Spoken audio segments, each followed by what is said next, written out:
I grew up in a small rural town in Mexico, so remote that time had rendered us as insignificant.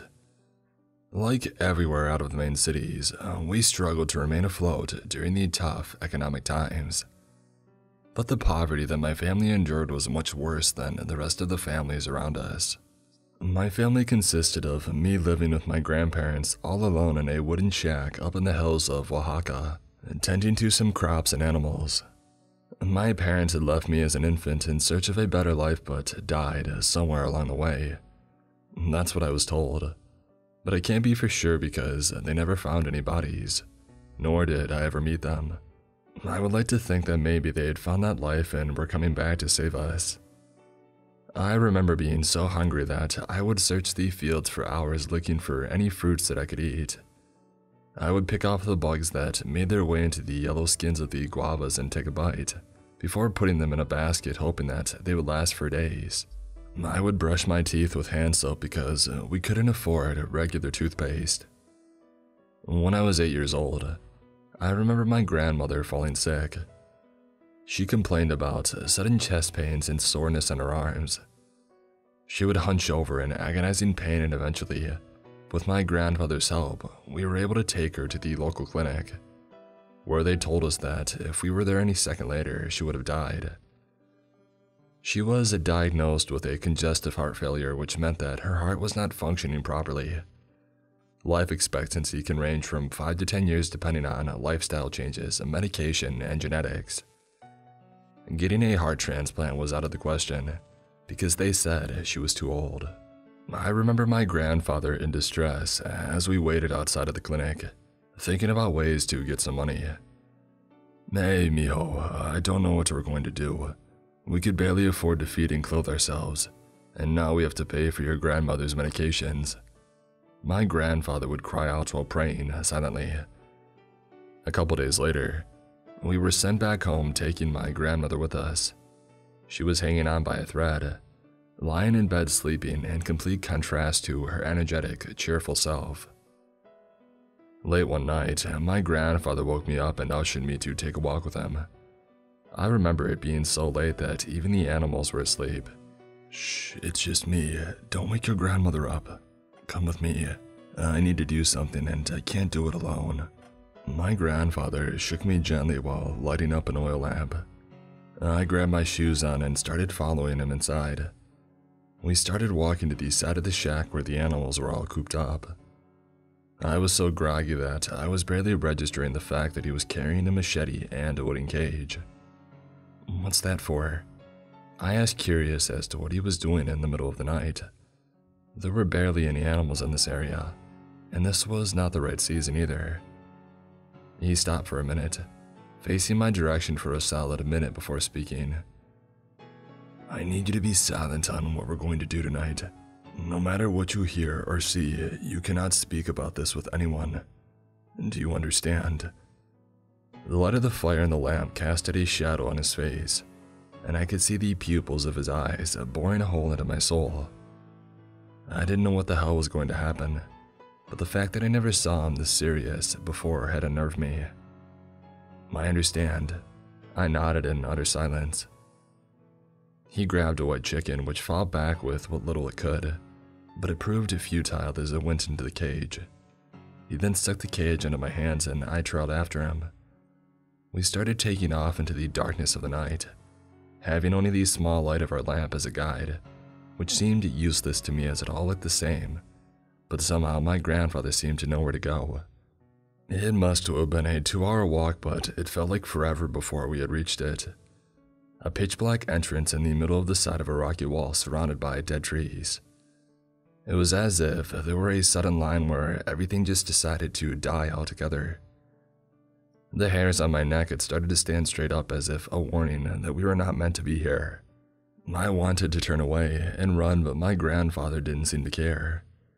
He merely continued on into the entrance, which was blacker than anything I've ever seen. We didn't stray too far into the cave, however, merely staying in the area between the entrance and the darkness. He motioned for me to set the cage down and leaned into my ear. "Once I do it, we will walk back home, and you will not look back no matter what you hear. Do you understand? His voice had not quivered, yet remained a little above a whisper. I merely nodded, and he opened the cage and grabbed the poor bird, which started fighting even more than before. He motioned me to grab it, and I was so afraid of dropping it that I held on to it tighter than I should have. It tried pecking at my arms and struggling out. Its little chunky frail body was trembling, and its legs kicked as it tried to free itself. But that struggle ended abruptly as my grandfather put the machete around its neck, and with one swift motion, I felt its body go limp. I had to turn away when he did that, but when I felt the warm, thick liquid run down my hands, I felt completely disgusted. I witnessed my grandparents kill and clean out a chicken before, but this wasn't for culinary purposes. What the heck was this all for? He grabbed the chicken's body with both hands and threw it as far as he could into the darkness of the cavern, before grabbing my arm and pulling me towards the entrance of the cavern.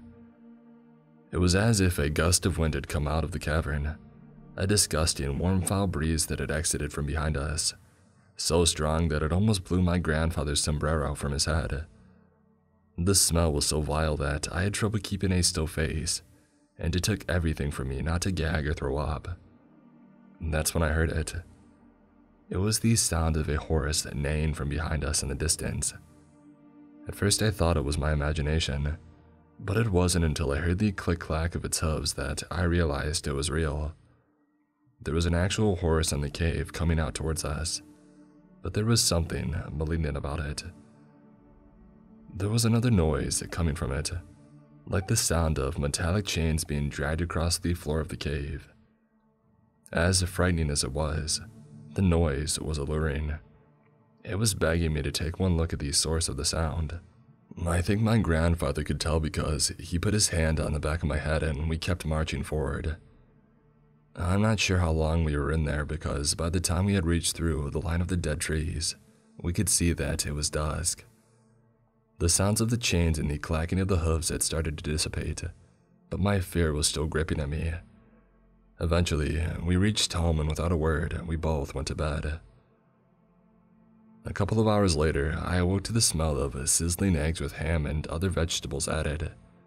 I looked around and saw that my grandfather was still sleeping. I got up and checked outside in the kitchen area to see my grandmother laughing around to the radio while cooking away. She looked completely healthy. I stared in confusion before she spoke. "Mijo, you're awake. Hurry, come and eat because your eggs are getting cold," she replied while putting some food onto a plate. "You're feeling better. Did you take your medication?" I asked in confusion. How was this possible? Yesterday I thought she was dying and now here she is like nothing had ever happened. "Oh, mijo, it was a miracle. I prayed and prayed and the Santa Maria delivered. I woke up completely fine and healthy. I feel like I could dance away my worries." She swayed her hips and patted my shoulder. I merely sat down and pondered as to what happened. What was that thing in the cave? Did it have something to do with my grandmother making a miraculous recovery? My thoughts were interrupted by a sudden hand on my shoulder.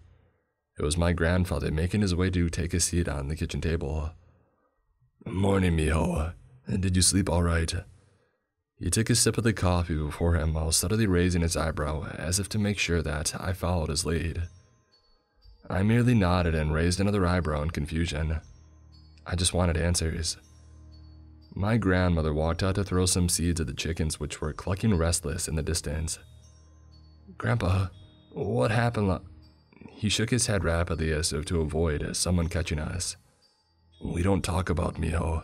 What happened last night is in the past. Now you forget about it and move on. I did what I had to." His voice was soft, yet it carried such a heavy burden, like he was trying to reassure himself more than me. I merely nodded and continued eating. The rest of the day carried on like normal. I went about feeding the animals random seeds here and there while listening to the radio. Its static kept interrupting the random news that popped up, keeping my only source of education very limited. For an 8-year-old, I was very curious about the world and everything around me, almost too curious. According to my grandmother, who would try to answer my questions as best as she could, but her little education would be covered up with words of wisdom, that she had obtained from the Bible that was once read to her when she was younger. My grandfather was set to go into town that weekend but decided to go in a couple days earlier than usual. Like often, I was supposed to go along with him to help him bring back any supplies, but this time, he decided to go by himself. As strange as it was, I didn't put up a fight because I wanted to play with a couple of the dogs that started showing up. When he arrived that night, he showed up in a brand new truck loaded with a bunch of supplies. My grandmother was just as surprised as I was, and she put her arms on my shoulders before badgering him with questions. "Antonio, where did this truck come from? How did you get all of this?" "Mijo, help bring all the supplies in. There's also a bunch of toys back there. I have to talk to your grandmother." He waved me off while he started walking towards her while holding a stack of papers. I ran over to the back of the truck and there was a ton of different fruits, vegetables, and all sorts of toys. Soccer balls, baseball bats, and even brand new shoes. I wanted to show my grandparents, but I stopped when I saw my grandmother tear up. "They really sent all this money. They're alive. Ay, mija, it's still alive. We need to give thanks to the Virgin Mary that they made it." I think they were talking about my parents. I wanted to ask, but something held me back. I could tell when my grandfather lied. He would look off to the side and take a deep breath. And he was doing the exact same thing here. That night, we had a feast and I played with my brand new toys. That first batch of money was merely the start of a trickle, and pretty soon, we had enough money to build an entire hacienda, which was a large plantation common among the rich. My parents would only send us some letters and a big check, but they never sent any pictures, nor did they ask about us. They just told us about what they would do, how hot the weather was where they lived, and to take care of ourselves. Eventually, years went by and they sent me off to boarding school, so I could obtain the best education that they could afford. It was a tough decision, but I maintained contact with my grandparents. I never got to meet my actual parents because every time I would ask, they would never reply to our letters. My grandmother eventually got over the way that they treated us, because the money made up for it. And that brings me to the present. I'm currently 21 years old and I'm finishing up my last year of university, when I got a call that my grandfather was on his deathbed. It was his time to go. I hopped on the first flight to Mexico that I could find, and made my way back to our hometown. After a couple of days of traveling, I reached the driveway of my grandparents' hacienda. It was bigger and more beautiful than I'd remembered.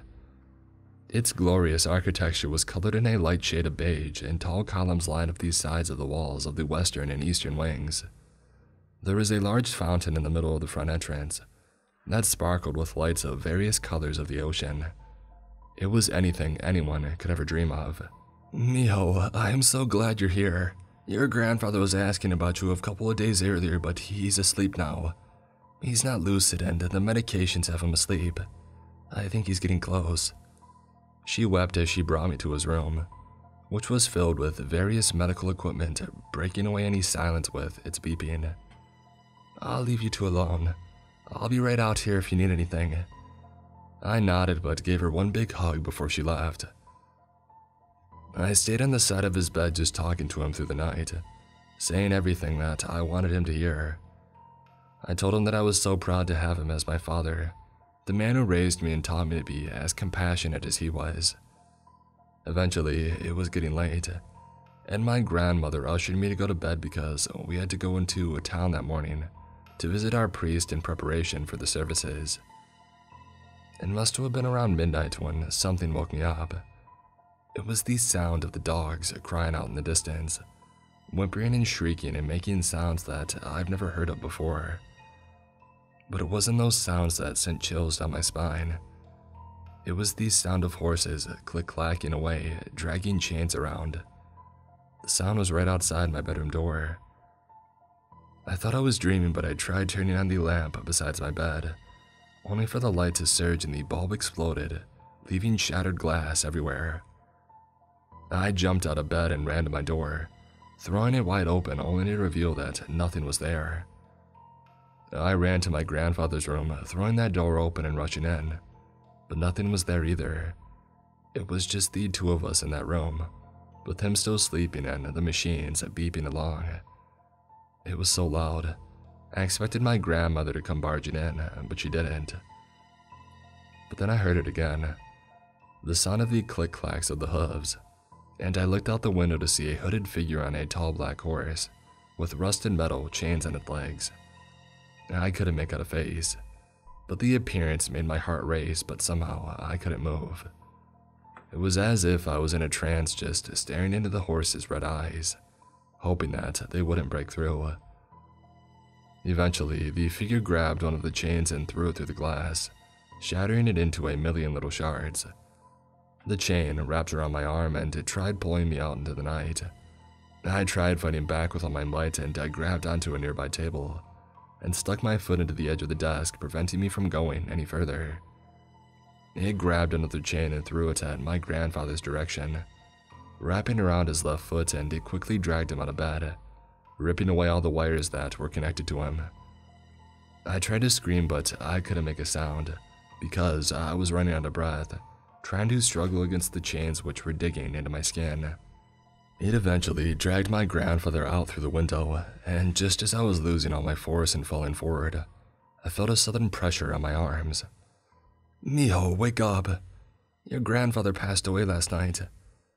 My grandmother shook me away in complete hysterics.